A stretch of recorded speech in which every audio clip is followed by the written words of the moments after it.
ஞானேஸ்வரியில் அத்தியாயம் 18 ஸ்லோகம் 61. ஈஸ்வரன் சகல பூதங்களையும் அவற்றின் பிராப்த கர்மா படி ஆட்டி வைக்கின்றான் அப்படிங்கிற ஒரு விஷயத்தை இந்த ஸ்லோகத்துல ஷேர் பண்ணியிருக்காரு. படிக்கிறேன். எல்லா பூதங்களுடைய உட்புறத்தில் இருக்கும் ஹிருதயம் என்னும் மகா ஆகாசத்திலே ஞான விருத்திகள் என்னும் ஆயிரக்கணக்கான கிரணங்களோடு கூடிய ஈஸ்வரன் என்ற சூரியன் உதயமாய் ஜாகிரத் ஸ்வப்ன சுசுப்தி 3 அவஸ்தைகள் என்ற 3 லோகங்களையும் பிரகாசம் செய்து வைத்து விபரீத ஞானத்தோடு கூடிய ஜீவன் என்ற வழி நடக்கின்றவனை எழுப்பி வைக்கின்றான். நல்லா கவனிங்க. எல்லா பூதங்களுடைய, அதாவது நான் ஈஸ்வரன் அப்படிங்கிற ஒரு வார்த்தையை நான் யூஸ் பண்ணும்போது ஃபர்ஸ்ட் ஈஸ்வரன்னா யாரு? உலகை உருவாக்கியவன், காப்பவன், அழிப்பவன். சரியா? இப்போ இந்த ஒட்டுமொத்த உலகம் என்னும் இந்த விளையாட்டை நடத்துபவன் அப்படின்னு சொல்லலாம். பொம்மலாட்ட எக்ஸாம்பிள்ல சொல்லணும்னா நம்ம எல்லாம் பொம்மைகள்னா அந்த பொம்மைகளை ஆட்டுபவன் அப்படின்னு சொல்லலாம். நமக்கு சுதந்திரமே இல்லையா அப்படின்னு கேட்டா சுதந்திரம் வெரி லிமிடெட் சுதந்திரம் இருக்கு. எது வரைக்கும் அப்படின்னா எனது எண்ணங்களை நான் அப்படி ஆகணும், நான் இப்படி ஆகணும், நான் அதை செய்யணும், இதை செய்யணும் அப்படின்னு நான் நினைக்கிற வரைக்கும் எனக்கு சுதந்திரம் இருக்கு. எனது நினைப்பை அப்ரூவ் பண்ணணுமா அல்லது கேன்சல் பண்ணணுமா அப்படிங்கறதெல்லாம் அவங்க நான் நினைக்கிறது எல்லாம் எல்லாமே எல்லா நேரத்துக்கும் நடந்துறது இல்லை அப்படிங்கிறது எல்லாருக்குமே தெரிஞ்ச ஒரு விஷயம். ஸோ எது அவன் அப்ரூவ் பண்றானோ அது மட்டும்தான் நடக்குது. அது அவன் அப்ரூவ் பண்ணாத எந்த ஒரு எண்ணங்களும், நாம நினைத்த எண்ணங்களும் எதுவும் நடக்கிறது இல்லை. அப்ப எந்த அளவுக்கு அவன் நம்ம கண்ட்ரோல்ல இருக்கான் அப்படின்னு புரிஞ்சுக்கணும். இதுல முக்கியமா இவர் என்ன சொல்லியிருக்காரு அப்படின்னா, இப்போ என்னை வழி நடத்துபவன் அப்படிங்கிறத விட என்னை ஆட்டுபவன் அப்படின்னு சொன்னோம். இப்ப என்னை ஆட்டணும் அப்படின்னா அவன் எங்கேயோ உட்காந்துக்கிட்டு என்ன எப்படிங்க ஆட்ட முடியும்? அப்போ ஆட்டோமேட்டிக்கலி நம் ஒவ்வொருவருக்குள்ளும் ஈஸ்வரன் என்று ஒருவன் இருக்க வேண்டும். ஏன்னா என்னை ஆட்டுபவன் எனக்குள்ள இருந்தா தானே ஆட்ட முடியும். எங்கேயோ இருந்தா என்ன எப்படி ஆட்டுறது? அப்போ அதுதான் இங்க ஹிருதயம் என்னும் மகா ஆகாசத்திலே அப்படின்னு சொல்லியிருக்காரு. ஹிருதயம்னா நீங்க பாட்டு பிசிக்கல் என்டைட்டி அப்படின்னு நினைச்சிடக்கூடாது அப்படிங்கிறதுக்காக மகா ஆகாசம்னா வெற்றிடத்துல இருக்கான். யாரு? ஒவ்வொருத்தருக்குள்ளேயுமே இருக்கான், ஈஸ்வரன் இருக்கான். சோ உனது எண்ணங்களுக்கு ஏற்றார் போல் அவனை உன்னை ஆட்டுவது யார் அப்படின்னு கேட்டா அந்த ஈஸ்வரன் தான் உன்னை ஆட்டி கொண்டிருக்கின்றான் என்ற ஒரு விஷயத்தை புரிய வைக்கிறாங்க. சோ இதுல புரிஞ்சுக்க வேண்டியது என்னன்னா, ஈஸ்வரன் அதை வேதத்துல எப்படி சொல்லுவாங்கன்னா, விஸ்வரூபா is the body of the ஈஸ்வரா அப்படின்னு கூட நீங்க வச்சுக்கலாம். அதாவது உங்களுடைய உடம்பு ஈஸ்வரனை கண்ணில் காட்டு அப்படின்னு நீங்க கேட்டீங்கன்னா, the physical body of the ஈஸ்வரா can be equivalent to விஸ்வரூபா. அதே மாதிரி இந்த மென்டல் பாடி ஆஃப் தி ஈஸ்வரா அப்படிங்கிறது இந்த ஒட்டுமொத்த உலகங்களுடைய எல்லா மனசையும் கனெக்ட் பண்ணி அந்த மனசுக்கு ஒரு பேரை கொடுத்தீங்கன்னா அதுதான் ஈஸ்வரனுடைய மனசு. ஏன்னா இங்க யார் என்ன நினைக்கிறாங்கன்றது எல்லாமே அவனுக்கு தெரியும். அதை பேஸ் பண்ணி தான் அவன் ஆட்டவே முடிகிறது. சரியா? அப்போ இந்த உடல்கள் அனைத்தின் சேர்க்கை சேர்த்து வைத்தால் ஒரு உடம்பு உண்டானால் அந்த உடம்பை ஈஸ்வரனின் உடலாகவும், இந்த ஒட்டுமொத்த எல்லா மனசுகளையும் சேர்த்து வைத்து ஒரு மனசு உருவானால் அது ஈஸ்வரனுடைய மனசு என்றும் கூட நீங்கள் கற்பனை செய்து புரிந்து கொள்ள முயற்சி செய்யுங்கள் அப்படின்னு சொல்ல வரேன். ஏனென்றால் அவன் எங்கும் இருப்பவன், எல்லாமா இருப்பவன் அப்படின்னு எல்லாம் பார்க்கும்போது அப்போ உள்ளும் இருப்பவன் புறமும் இருப்பவன் அப்படிங்கிற மாதிரி ஆயிடும். அப்போ எனக்கு உள்ளேயும் ஈஸ்வரன் இருக்கான், எனக்கு வெளியிலையும் ஈஸ்வரன் இருக்கான். இப்ப எங்கும் அவன் இருக்கின்றான் அப்படிங்கிற அந்த ஃபீலிங்ல நம்ம மெயினா புரிஞ்சுக்க வேண்டிய இந்த இடத்துல நம்ம புரிஞ்சுக்க வேண்டிய ஒரு விஷயம், உனக்கு உள்ளேயே இருக்கின்றான். இப்ப எகெயின் அந்த உள்ளேயே இருக்கிறவன் எவனோ நீங்க நினைச்சிடக்கூடாது. பிரம்மத்தினுடைய ஒரு வேஷமா நீங்க வந்திருக்கீங்க. அதே பிரம்மத்தினுடைய இன்னொரு வேஷம் தான் ஈஸ்வரன். அந்த ஈஸ்வரனும் நீதான், இந்த வேஷம் போட்டவனும் நீதான். ஆனா நமக்குள்ள ஒரு ஒப்பந்தம், ஈஸ்வரன் சர்வஞனாகவும் ஜீவன் அல்ப ஞானம் படைத்தவனாகவும் இருந்து இந்த விளையாட்டை நடத்தணும் அப்படிங்கிறது. ஏன்னா வழிநடத்துபவனுக்கு பவர் இருக்கணும் அப்படிங்கிறதுனால அந்த பவர் அங்க கொடுத்தோம். ஆனா நானும் அவனும் ஒண்ணுங்கிறதுனால அந்த பவர் எனக்கு வராது. இது ஒப்பந்தம். சரியா? அந்த ஒப்பந்தத்தின் அடிப்படையில இங்க கேம் நடந்துட்டு இருக்குன்றதை புரிஞ்சுக்கணும். யார் யார்கிட்ட போட்ட ஒப்பந்தம்? நானே என்கிட்ட போட்டுக்கிட்ட ஒப்பந்தம் தாங்க. இருக்கிறது பிரம்மம் ஒன்றுதான். அவனே முதலில் மாயையாக ஈஸ்வரனாக விரிந்தான். பின்பு எல்லா ஜீவன்களாகவும் பிரம்மம் விரிந்தது என்பதை நாம் பார்க்கின்றோம். இதுல பிரம்மம் விரிவதற்கு ஈஸ்வரன் இல்லைன்னா பிரம்மத்தால விரியவே முடியாது. ஏன்னா பேசிக் பிளாட்ஃபார்ம் உருவாக்குனது யாரு அப்படின்னா அந்த ஈஸ்வரன் தான். அப்போ முதல்ல உனக்கு ஒரு காரண சரீரம், ஸ்தூல சரீரம், சூட்சும சரீரம் என்ற 3 சரீரங்களையும் ஒவ்வொரு ஜீவராசிகளுக்கும் ஏற்படுத்தியது யாரு? ஈஸ்வரன் தான். எல்லா ஜீவராசிகளுக்கும் மூல கர்த்தா யாரு? டூல்ஸ். சரியா? நாம அதை எப்படி சொல்றோம்ல, ஐ அம் தி பாடி, ஐ அம் the mind, I am the intellect அப்படிங்கிறது உண்மையில டூல்ஸ்டா. தேரால் உனது கருவிகளாய் கொண்டு அதை கருவிகளாக கொண்டு நீ பயன்படுத்துபவனாகத்தான் இருக்கிறாய். ஹூ ஹாஸ் கிரியேட்டட் த டூல்ஸ்னு ஒரு கொஸ்டின் வரணுமா இல்லையா? சோ அது பிரகிருதி. அந்த பிரகிருதி அகெயின் இஸ் ஈக்குவல் டு ஈஸ்வரா. சோ ஈஸ்வர பிரகிருதி தான் இந்த எல்லா கருவிகளையும் உருவாக்கியது. அந்த ஈஸ்வர பிரகிருதி இந்த கருவிகளை உருவாக்கியதுனாலதான் பிரம்மத்தால இதுல ரெஃப்ளெக்ட் ஆகவே முடியுது. பிரம்மம் இந்த வேஷத்தையே போட முடியுது. அப்போ வேஷங்கள் எல்லாம் முதல்ல டூல்ஸ் எல்லாம் கிரியேட் பண்ணி வச்சுக்கிட்டு எல்லாமே செட்டப் தயாரா வச்சிருக்கிறவன் எவன்னா ஈஸ்வரனாகத்தான் இருக்கின்றான். உனது காரண சரீரத்திற்கு காரணமாக இருந்தவன் யாருன்னு கேட்டா ஈஸ்வரனாகத்தான் இருக்கின்றான். எல்லோருக்குள்ளும் இருக்கின்றான். அனைத்துவனையும் ஆட்டுவிப்பவனாக அவன் இருக்கின்றான் அப்படின்னு புரிஞ்சுக்கணும். சரியா? இங்க இந்த ஜீவன் ஞானியாவும் இருக்கலாம், அஞ்ஞானியாவும் இருக்கலாம். ஆனா ஈஸ்வரன் என்னைக்குமே ஞானி மட்டும்தான். அவன் நித்திய முக்தன் மட்டும்தான். உன் காரண சரீரத்திற்கே காரணமாக இருப்பவன் எப்போதும் ஞானியே. ஆனால் உன்னுடைய காரண சரீரத்தில் அஞ்ஞானம் இருக்கலாம் என்றெல்லாம் கூட நீங்கள் புரிந்து கொள்ள முயற்சி செய்ய வேண்டும். சரியா? இன்னும் ஈஸ்வரனை பத்தி கொஞ்சம் டெப்தா போனா அவர் சொல்றது என்னன்றது ஈஸியா புரிஞ்சுக்கலாம் அப்படின்றதுக்காக கொஞ்சம் எக்ஸ்ட்ரா சொல்லிட்டேன். இப்ப நான் படிக்கிறேன். எல்லா பூதங்களுடைய உட்புறத்தில் இருக்கும் ஹிருதயம் என்னும் மகா ஆகாசத்தில் ஞான விருத்திகள் என்னும் ஆயிரக்கணக்கான கிரணங்களோடு கூடிய ஈஸ்வரன்.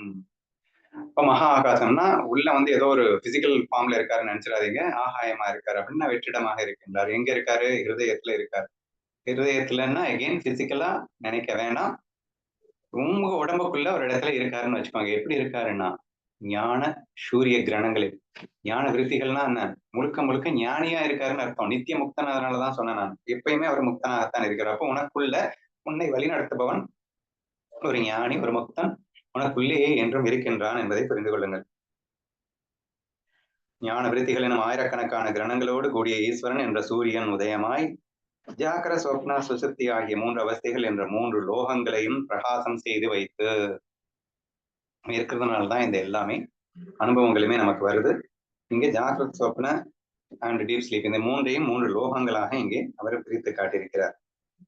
விபரீத ஞானத்தோடு கூடிய ஜீவன் என்ற வழி நடக்கின்றவனை எழுப்பி வைக்கின்றார். ஈஸ்வரனுடைய அடுத்த ரொம்ப ரொம்ப முக்கியமான டாஸ்க் என்ன தெரியுமா? நம்மளுடைய அஞ்ஞானத்திலிருந்து வெளிக்க வைக்க வேண்டும் என்பதுதான். என்னை ஆட்டுபவன் ஆட்டுகின்றான் என்றால் அவன் இஷ்டத்துக்கெல்லாம் ஆட்டுவது இல்லைங்க. என்னுடைய அறியாமை எப்படி ஆட்டினால் விலகுமோ அப்படி அவன் ஆட்டுவான். நேற்று கூட யாரோ சுதாமா கதையை படிச்சேங்க. சோ சுதாமாவின் வாழ்விலே கண்ணன் நடத்திய லீலைகள் என்பதையெல்லாம் சிந்தித்து பார்க்க வேண்டும். அன்பின் உச்சத்தில் இருந்து கொண்டு அவன்தான் ஆட்டுகின்றான், இல்லை என்று மறுக்கவில்லை. ஆனால் அவன் எதற்காக ஆட்டுகின்றான்? தன்னோடு அவன், அதாவது நம்ம எல்லாம் அவனோடு ஐக்கியப்படுத்திக் கொள்வதற்காக, நமது அஞ்ஞானங்களை எல்லாம் அறவே அழித்து ஞானமாக மாற்ற வேண்டும் என்பதற்காகவே அவன் ஆட்டுகின்றான். வேற பர்பஸே கிடையாது அவனுக்கு. சரியா? Very very important point to understand. ஓகேவா? பின்பு அவன் வேத்திய ஜாதங்களே, திருஷ்யங்களே அப்படின்னா கண்ணால பார்க்கப்படும் எல்லா பொருட்களையும் வச்சுக்கோங்க. நீராய் அமைந்துள்ள ஜகத் என்னும் தடாகத்தில் விஷயங்கள் என்னும் தாமரை பூக்கள் விகசிக்க செய்து அவற்றின் மேல் 6 இந்திரியங்களையும், மனசு என்ற ஒன்றோடு கூடிய 5 இந்திரியங்களையும் 6 கால்களாய் படைத்து ஜீவன் என்ற தேனீயை மேய செய்கின்றான். நான் ஏற்கனவே சொன்னேன். சோ பேசிக் பிளாட்ஃபார்ம் ஈஸ்வரன் தான் செய்தான் என்று நான் சொன்னேன் அல்லவா? So that has been explained here.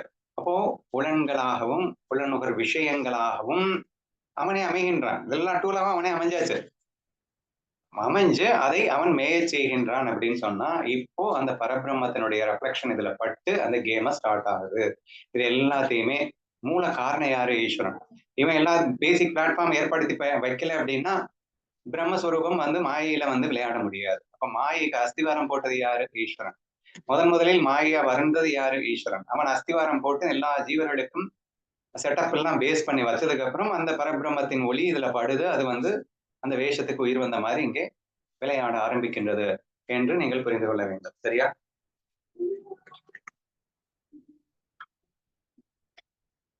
6 கால்களாய் படைத்த ஜீவன் என்ற தேனியை மேய செய்கிறான். இந்த உருவக அலங்காரம் இவ்வளத்துடன் போதும். அந்த ஈஸ்வரன் சகல பூதங்களின் உட்புறத்தில் இருந்து கொண்டு அவற்றின் அகங்காரத்தை வஸ்திரமாக உடுத்திக் கொண்டு நான் என்னும் ஸ்புரணத்தை சதா உண்டாக்கி கொண்டே இருக்கின்றான். இந்த இடத்துல உங்களுக்கு கன்ஃபியூஸ் ஆக சான்சஸ் இருக்கு. I have to explain in detail. என்ன சொல்லியிருக்காருன்னா, ஈஸ்வரன் சகல பூதங்களின் உட்புறத்தில் இருந்து கொண்டு முதல்லயே சொல்லிட்டோம். சோ எல்லாருக்குள்ளயும் ஈஸ்வரன் இருக்கான் அப்படின்னு சொல்லிட்டோம். இருந்து கொண்டு அவற்றின் அகங்காரத்தை வஸ்திரமாக உடுத்தி கொண்டு, இப்போ ஆக்சுவலா என்ன வழி நடத்துறது, நான் செயல்படுறதே யாருன்னு கேட்டா ஈஸ்வரன் தான். இந்த பாடி இப்ப கையை தூக்குது, நான் தூக்கலைங்க, ஈஸ்வரன் தூக்குகின்றானே கைய.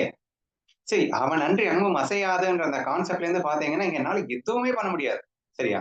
அப்போ இந்த இடத்துல என்ன சொல்லியிருக்காரு, அந்த அகங்காரம் என்னும் வஸ்திரத்தை உடுத்திக் கொண்டு நான் என்னும் ஸ்புரணத்தை சதா உண்டாக்கி கொண்டே இருக்கின்றான் அப்படின்னு சொன்ன உடனே, அப்ப நமக்கு அகங்காரத்தை உண்டு பண்ணது ஈஸ்வரனா அப்படிங்கிற டவுட் வர வேணாம்.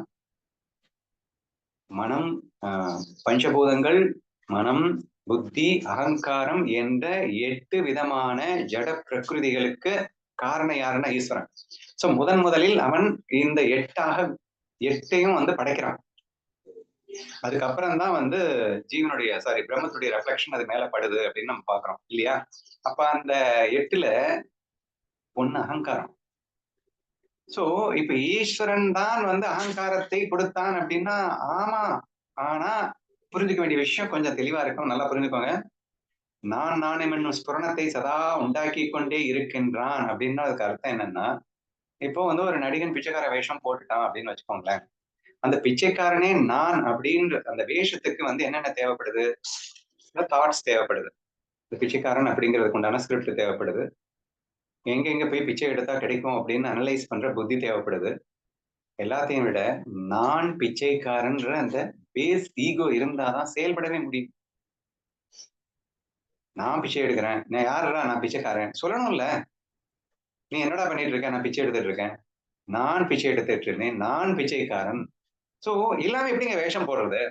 வேஷத்துக்கு அப்கோர்ஸ் நான் என்பது தேவை. நான் இல்லைன்னா வேஷம் போடவே முடியாதுன்றத தெளிவா தெரிஞ்சுக்கணும். சரியா? அப்போ எல்லாத்துக்கும் மூல காரணமாக பேசிக் செட்டப் பண்ணி வச்சது யாருன்னா நம்ம ஈஸ்வரன் தான்.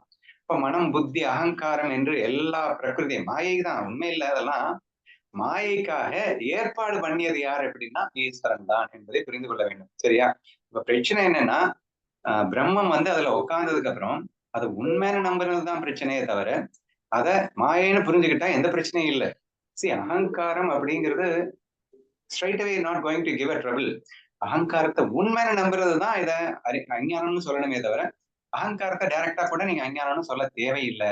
ஏனென்றால் நீங்கள் இந்த உடலோடு இருக்கின்ற வரை, நீங்கள் உயிர் வாழ்கின்ற வரை, அல்லது விதேக முக்தி கிடைக்கின்ற வரை கண்டிப்பா ஈகோன்றது நெசசரி, இது இருக்கணும். நீ யாருன்னு கேட்டா நான் ஸ்ரீகாந்த் நான் சொல்லணும்ல. அப்ப அந்த நான் ஐடென்டிட்டின்னு இங்கிலீஷ்ல சொல்லுவாங்க. ஒரு ஐடென்டிபிகேஷன் இல்லாம எப்படிங்க வேஷம் போட முடியும், எப்படிங்க கேம் ஆட முடியும்? So there must be an identity. That identity is called ahankara and that is created by ஈஸ்வரா அப்படின்னு புரிஞ்சுக்கோங்க. ஓகேவா? வஸ்திரமாக உடுத்திக் கொண்டு நான் என்னும் ஸ்புரணத்தை சதா உண்டாக்கி கொண்டே இருக்கின்றான். தன்னுடைய மாயை என்னும் திரைச்சீலையை தனக்கு முன் தொங்கவிட்டுக் கொண்டு அதற்குள் ஒண்டியாய் உட்கார்ந்து கொண்டு தன் கையில் இருக்கும் கயிற்றை ஆட்டி வெளியில் தோன்றும் அவனுடைய நிழல்கள் போன்ற 84 லட்ச வகையான ஜீவராசிகளை பொம்மைகளை ஆட்டி வைக்கின்றான். பொம்மலாட்டத்தை அப்படியே எக்ஸாம்பிளா சொல்லிட்டாரு. சோ இப்போ 84 லட்சம் உடல், மனம், புத்தி, அகங்காரம் இந்த 8 விதமான 84 லட்சம் வகையில கிரியேட் பண்றாரு. இப்போ மனுஷனுக்கு ஒரு டிஃப்ரெண்ட் கைண்ட் ஆஃப் பஞ்சபூதம், பர்சன்டேஜ் ஆஃப் பஞ்சபூதம், மனம், புத்தி, அகங்காரம். மிருகங்களுக்கு வேற டிஃப்ரெண்ட் பர்சன்டேஜ் ஆஃப் பஞ்சபூதம், மனம், புத்தி, அகங்காரம். ஸோ சம்திங் லைக் தட் ஒரு 84 lakhs of different types of படிச்சுட்டு அவர் பின்னாடி உட்காந்துக்கிறார். திரைச்சீலையை போட்டு இதெல்லாம் பொம்மைகளா படிச்சுட்டு பின்னாடி உட்கார்ந்துகிட்டு அந்த பொம்மைகளை ஆட்டுபவனாக நான் இருக்கின்றேன். யார் இருக்கிறா? ஈஸ்வரன் இருக்கின்றான் என்று புரிந்து கொள்ள வேண்டும். சரியா? திரைச்சீலையை தனக்கு முன் தொங்க விட்டுக் கொண்டு அதற்குள் ஒண்டியாய் உட்கார்ந்து கொண்டு தன் கையில் இருக்கும் கயிற்றை ஆட்டி வெளியே தோன்றும் அவனுடைய நிழல்கள் போன்ற 82 லட்ச வகைப்பட்ட ஜீவர்களாகிய பொம்மைகளை ஆட்டி வைக்கின்றான். பிரம்மா முதலாய் புழுக்கள் ஈராயுள்ள அந்த பூதங்களுக்கு முன் அவற்றிற்கு தகுந்தவையான சரீரங்களை காட்டி வைக்கின்றான். சரியா? அப்போது எந்த தேகமானது எந்த பூதத்துக்கு தகுந்ததாய் காட்டி வைக்கப்படுகிறதோ அந்த பூதம் அந்த தேகத்தையே தன் சொரூபமாக பாவித்துக் கொண்டு அதன் மேல் ஏறிக்கொள்கிறது. இங்கதான் மிஸ்டேக் நடக்குது. திஸ் இஸ் நாட் ரெஸ்பான்சிபிள் ஈஸ்வரா. சோ இது வரைக்கும் ஈஸ்வரன் தான் பண்ணா. நீங்க உடனே அகங்காரத்தை நான் வச்சாரு, இப்ப ஈஸ்வரன் தான் என்ன அகங்காரத்தை வச்சிருக்காருங்களா, நீங்க வந்து don't try to miss understand it. Actually இங்க அடுத்து நீங்க படிக்கும்போது என்ன பாக்குறீங்கன்னா, அந்த பூதம் எந்த தேகத்தை காட்டி கொடுத்தாச்சு, சரியா? அப்போ தேகத்தை ரெடி பண்ணி கொடுத்துட்டான் ஈஸ்வரன். இப்போ அதுல வந்து பிரம்மத்தின் ஒளி படுது. பட்டதுக்கு அப்புறம் அதை பிரம்மங்கிறத மறந்துட்டு அந்த தேகமே நான் நினைச்சுக்கிட்டா அதுக்கு ஈஸ்வரன் பொறுப்பாகாதுன்னு மட்டும் புரிஞ்சுப்பாங்க. இந்த இடத்துல பாருங்க, அந்த பூதம் அந்த தேகத்தையே தன் சுரூபமாக பாவித்துக் கொண்டு அதன் மேல் ஏறி உட்கார்ந்து கொள்கிறது. சோ ஈஸ்வரன் ஏறி உட்காரி வச்சேன் அப்படின்னு சொல்லல, பாத்தீங்களா? So that way you have to understand. ஏறி கொள்கிறது. நூலிலேயே சிக்கி போவது போல, புல்லை புல்லாலேயே கட்டி வைத்தல் போல, அல்லது ஒரு சிறுவன் கண்ணாடியில் தோன்றும் தன் பிரதிபிம்பத்தை பற்றி கொள்ளப் போவது போல, பூதங்கள் என்ற தோற்றங்கள் தங்களை காட்டிலும் வேறான தேகங்கள் என்ற தோற்றங்களை பற்றி கொண்டு அந்த தேகங்களே தாங்கள் ஆத்மஸ்வரூபம் என்னும் புத்தியை பாராட்டி கொள்ளுகின்றன. சரியா? என்ன அழகா சொல்லியிருக்காருன்னா,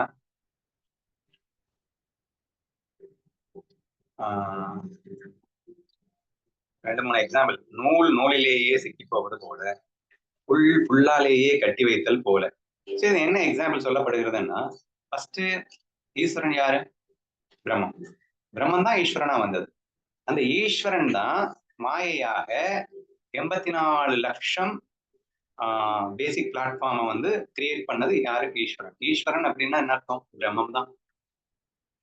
பிரம்மத்தை தவிர ஈஸ்வரனுக்கு தனி இருப்பெல்லாம் கிடையாது. அவன் தான் ஈஸ்வரனா மாயக்காக வந்தான். இப்போ அவனே கிட்டத்தட்ட 74 லட்சம் பிறப்புகளாக கண்ட்ரோலராக மாறிக்கொண்டு ஆட்டுபவனும் நானே ஆடுபவனும் நானே கேள்விப்பட்டிருப்பீங்கல்ல, அந்த மாதிரி இப்ப எல்லாமே மாறியாச்சு.